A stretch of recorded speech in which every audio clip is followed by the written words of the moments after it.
Javeria Sargodha DEO Sargodha का तहसील शाहपुर का अचानक दौरा। तहसील भर के असिस्टेंट एजुकेशन अफसरान से डिप्टी डीईओ ऑफिस में मीटिंग से खिताब किया। तफसीलात के मुताबिक गुज़िश्ता रोज़ डीईओ एजुकेशन सरगोदा सैयद एहतशामुल हक हमदानी और डिप्टी डीईओ शाहपुर मोहम्मद इलियास बाजवा ने असिस्टेंट एजुकेशन ऑफिसर से मीटिंग में खिताब करते हुए कहा कि इंसाफ आफ्टरनून स्कूल में बोगस दाखिला करने वालों के खिलाफ महकमाना कार्रवाई की जाएगी।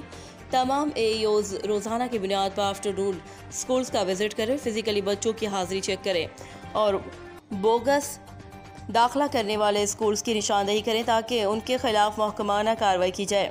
इस मौके पर deputy DEO Shahpur Mohammad Ilyas Bajwa, assistant education अफसरान सैयद इमरान हैदर शाह, मोहम्मद सकलैन भट्टी, अरसलान अफजल, अली असदुल्ला, सैयद दानिश शाह, अदनान ज़िया भी मौजूद थे। कबल अज़ीं डीईओ एजुकेशन सैयद एहतशामुल हक हमदानी ने डिप्टी ऑफिस का भी दौरा किया और बाद इंसाफ आफ्टर स्कूल्स कायद शाहपुर का भी विजिट किया। रिपोर्ट जफर अब्बास, तहसील रिपोर्टर शाहपुर जावरिया।